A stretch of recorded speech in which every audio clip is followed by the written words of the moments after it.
പേട്ടയിൽ 2 വയസ്സുകാരിയെ തട്ടിക്കൊണ്ടുപോയ കേസിലെ പ്രതി പിടിയിൽ. ഹസൻകുട്ടി പിടിയിലായത് കൊല്ലത്തുനിന്ന്. ഹസൻകുട്ടി പോക്സോ അടക്കം നിരവധി കേസുകളിൽ പ്രതിയെന്ന് പോലീസ്. കുട്ടിയെ ഉപദ്രവിക്കാൻ ശ്രമിച്ചെന്നും മൊഴി.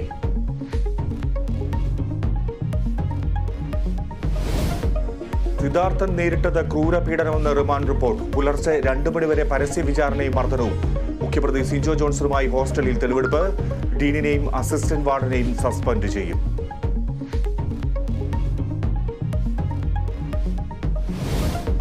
കൊയിലാണ്ടിയിൽ വിദ്യാർത്ഥിക്ക് നേരെ ആക്രമണം. മർദ്ദനത്തിന് ഇരയായത് ആർ ശങ്കർ മെമ്മോറിയൽ കോളേജിലെ അമൽ. ആൾക്കൂട്ട വിചാരണയും മർദ്ദനവും ഉണ്ടായെന്ന് പരാതി. SFI പ്രവർത്തകർക്കെതിരെ കേസെടുത്ത് പോലീസ്.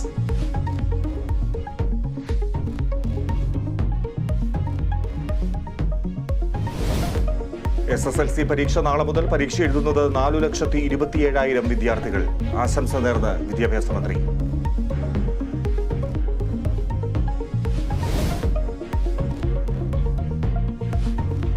രണ്ടാം തവണയും പാകിസ്ഥാൻ പ്രധാനമന്ത്രിയായി ഷഹബാസ് ഷെരീഫ്. ഷഹബാസിന് ലഭിച്ചത് 201 വോട്ടുകളെന്ന് സ്പീക്കർ. പാകിസ്ഥാനിൽ കൂട്ടുകക്ഷി സർക്കാർ. സത്യപ്രതിജ്ഞ നാളെ. കോർപ്പറേറ്റ് ചെറുത്തുനിൽപ്പിൽ COA മാതൃകാപരമെന്ന് TP രാമകൃഷ്ണൻ. രാജ്യത്ത് തൊഴിലാളി വിരുദ്ധ നയങ്ങൾ കേന്ദ്രം അടിച്ചേൽപ്പിക്കുന്നു. COA സംസ്ഥാന സമ്മേളനം 2ാം ദിനത്തിൽ.